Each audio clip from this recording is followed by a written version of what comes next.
दोस्तों, आज की कहानी है ननद जी मैं आपको नेक में कुछ नहीं दूंगी। दोस्तों, कहानी शुरू करने से पहले अगर आपने हमारे चैनल को सब्सक्राइब नहीं किया तो सब्सक्राइब कर लीजिए ताकि आपके पास पहुंचे हर नया वीडियो।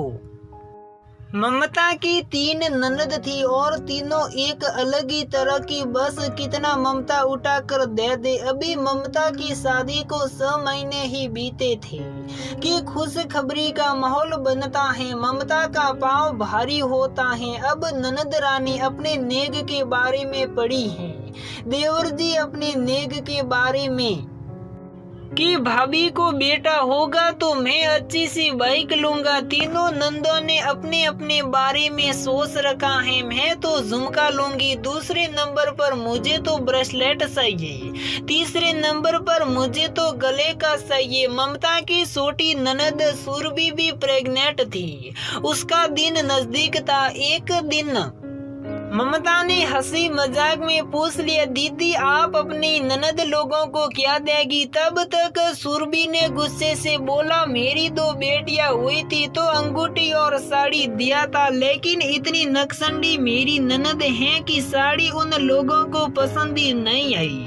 अब की बार सोच लिया है कि कुछ नहीं दूंगी। अब ममता चुप हो गई और अपने पति जितेंद्र से जाकर बोली, ये दीदी लोग कैसे कैसे बोलती हैं अपनी ननद जी को। तब तक जितेंद्र ने बोला, तुम इन सब की बात मत सुना करो, कुछ पूजा पाठ कर लिया करो, अच्छी अच्छी किताबें पढ़ो जिससे बच्चे पर अच्छा असर पड़े। अपने काम पर और बच्चे का ख्याल रखो। जो खाने पीने का मन हो तो टाइम से एक मैसेज छोड़ दिया करो, ऑफिस से आते समय लेकर आऊंगा। ममता ने बोला, ठीक है। अब ममता को ये बात खटक रही थी लेकिन किसी से और से कह नहीं सकती थी। अब वो समय आ ही गया।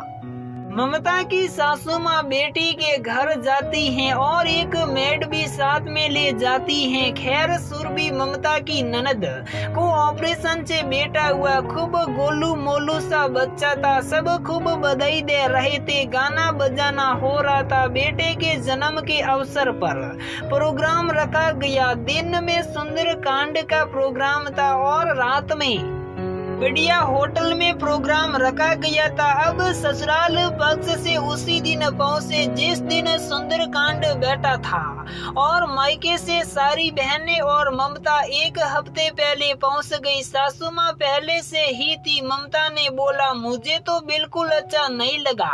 हम लोग मायके से होकर पहले से पहुंचे हैं, जिनको पहले आना था जो लोग सबसे बाद में पहुंचे। अब सुरभि की सारों ननद एक साथ आई और एक साथ पार्टी खत्म होते ही तैयार हो गई। सुरभि ने एक भी बार नहीं रोका। ये बात ममता को बहुत ज्यादा परेशान कर रही थी लेकिन बोल न सकी। एक दिन सबके जाने के बाद बहनों को निकलना था। उसी दिन इस विषय पर चर्चा छिड़ गई। देखो सुरभि, पार्टी खत्म होते ही तुम्हारी ननदे तुरंत निकल गई। अब अचानक से ममता के मुंह से निकल गया कि दीदी आपकी गलती है, आपने एक भी बार नहीं रोका। शायद एक बार बोलती तो वो लोग रुक गई होती, क्योंकि 13 साल बाद भतीजा हुआ था। आप और जीजा जी दोनों लोगों को रोकना चाहिए था। खैर ये बात माँ बेटी दोनों को बहुत बुरी लगी, लेकिन सबने इस बात को सोचा तो सबको ठीक भी लगी। अब ममता का दिन करीब आ रहा था। सब लोग बहुत बेसब्री से इंतजार कर रहे थे। अब जितेंद्र ने अपने माँ से कहा कि रामू काका की बेटी को यहाँ भी भेज देती तो काम चल जाता, बाकी आप रहोगी तो उसका भी मन लग जाएगा और ममता का देखभाल भी हो जाएगा। लेकिन अब ममता के लिए कैसे? सासू माँ ने बोला, अरे नहीं बेटे, उसके पास टाइम ही नहीं है। वो तो बहुत मुश्किल से सुरभि कि यहाँ ही गई थी, मैं आ रही हूँ ना, सब हो जाएगा। अब सासू माँ आई तो थी, लेकिन व्यवहार बड़े तीखे थे। जब लड़का हुआ तो सभी ननद लोगों का फोन आया, लेकिन कोई देखने नहीं आया, इसलिए कि ममता बुलाएगी तब चलेंगे, अगर ममता नहीं बुलाएगी तो नहीं जाएंगे। इस इंतजार में रुकी पड़ी हैं। अब बुलाएगी ममता, अब बुलाएगी। अब इधर ममता सोच रही है कि एक बार जब दीदी लोग देखने आएगी तो एक एक साड़ी देकर विदाई कर दूंगी, बाकी जब प्रोग्राम होगा तब सबको एक एक अंगूठी और कपड़ा देकर विदाई करूंगी। अब एक लोग तो है नहीं, 3 लोग हैं, जो भी दूंगी सब को बराबर का ही दूंगी। अब इधर ममता इंतजार करती रही, कोई आया नहीं। फिर ममता ने अपनी बहन को बुलवाया और 6 दिन काजल की रस्म अपनी बहन से करवा दिया। अब क्या, अब तो सासू माँ फोन करके अपनी बेटियों से लग गई कि तुम लोगों को नहीं बुलाई, अपनी बहन को बुला कर रस्म पूरी कर ली। देखो अब इसके तेवर, एकदम मेरी सुरभि की नकल कर रही हैं। अरे तुम लोगों का नाम तक नहीं ली। और जितेंद्र का देखो, अपनी बीवी को कुछ भी नहीं बोल रहा है। बस बेटा शुक्र मनाओ इसकी माँ नहीं आई, नहीं तो उसको भी बैठा कर खिलाना पड़ता। माँ बेटी दोनों की जी हजूरी करनी पड़ती। अब इस बात को ममता ने सुन लिया। अब ममता से रहा नहीं जा रहा है।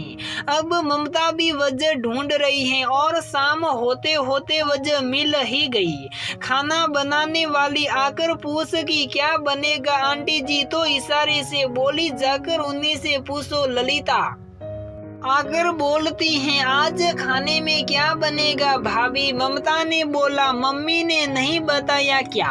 ललिता ने बोला नहीं भाभी। ममता चुप होकर थोड़ी देर बैठी रहती हैं। ललिता ने बोला भाभी आज आंटी ने मटर पिसवा कर रखी हैं, कह रही हैं इसकी सब्जी निमोना बना दूं, मुझे आता नहीं।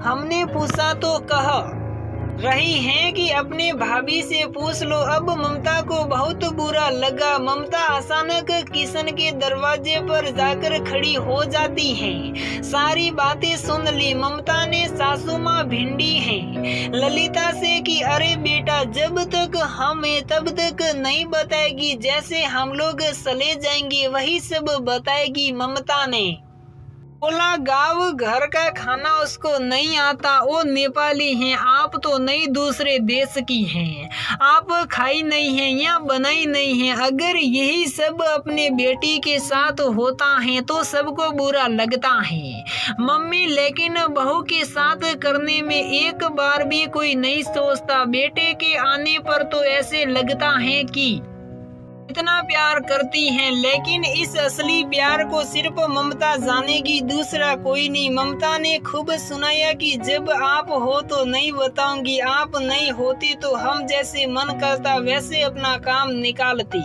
ममता जी आपकी भी कोई जिम्मेदारी है कि बिल्कुल नहीं, आप आई हैं जच्चा और बच्चा संभालने और यहाँ आकर इस तरह का व्यवहार कर रही हैं। हमारे मायके में इस तरह नहीं होता है। 1.25 महीना तक चाहे बहू हो या बेटी कोई काम नहीं करने देते और आप पूरी जिम्मेदारी ही छोड़ बैठी हैं। 10वें दिन दीपावली पड़ती है, ललिता छुट्टी ले लेती हैं।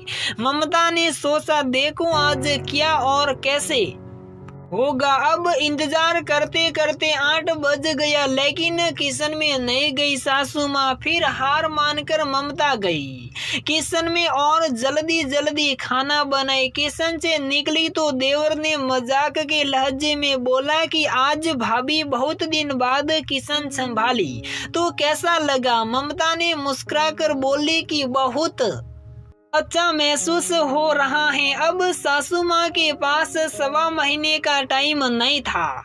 मुश्किल से 20 दिन ही रुकी और अपने गांव वाले घर चली गई। अब छोटे बच्चे को लेकर परेशान होती थी। पहला बच्चा, ज्यादा जानकारी भी नहीं थी, थोड़ा टाइम लगा। बाकी अपने अगल बगल पड़ोसियों से भी सहयोग लेती रही। दिन भर बच्चा पड़ोसियों के घर मस्ती करता था। बच्चा गोल मटोल सा था तो देखते ही सबके पास चला जाता था।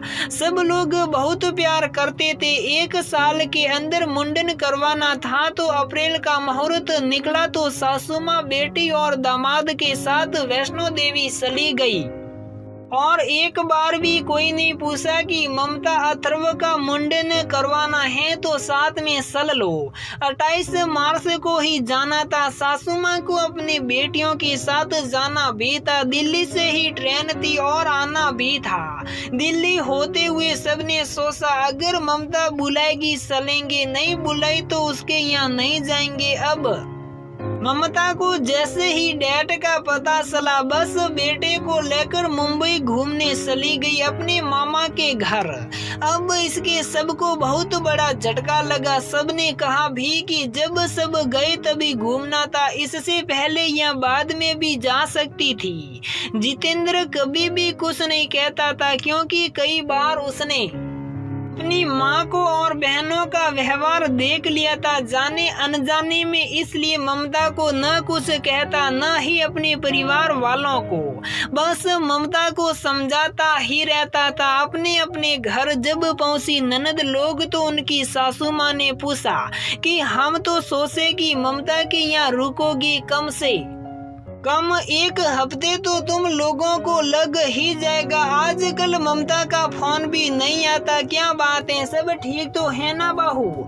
अरे माँ जी, जब से बेटा हुआ तब से ममता के अंदर बदलाव आ गया और आए भी क्यों ना। पहला ही बेटा हुआ हम लोगों को और मेरी माँ को भी पहली लड़की हुई थी। अब ममता नहीं रही माँ जी। अब ये तनाव लगातार चलता रहा। ममता और उसकी नंदों के बीच ममता भी बात बात में सुना देती थी। ममता दिल की अच्छी थी, बस किसी की व्यंग्य भरे शब्दों को बर्दाश्त नहीं कर पाती थी। अब ममता और जितेंद्र अप्रैल के महीने में मौसम अच्छा देखकर मुंडन करवा लिया। इस बात से सबको बहुत बड़ा झटका लगा कि ये तो हम लोग जैसे किए वैसे ही करती हैं सबके सामने। जब इस विषय पर बात छिड़ी तो ममता ने बड़े ही अच्छे से अपना पक्ष रखा और सबको समझ में भी आया।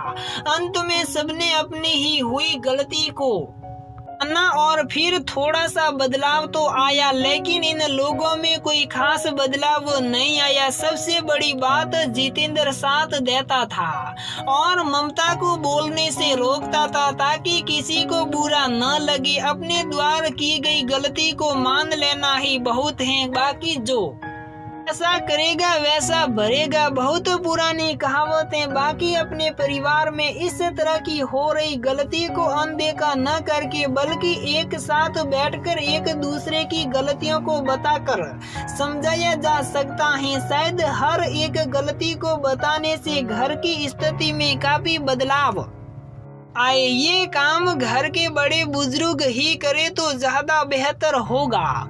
दोस्तों, इसी के साथ हमारी ये कहानी यहीं पर समाप्त होती है। अगर आपको हमारी ये कहानी पसंद आती है तो वीडियो को लाइक करें, शेयर करें और हमारे चैनल को सब्सक्राइब जरूर करें।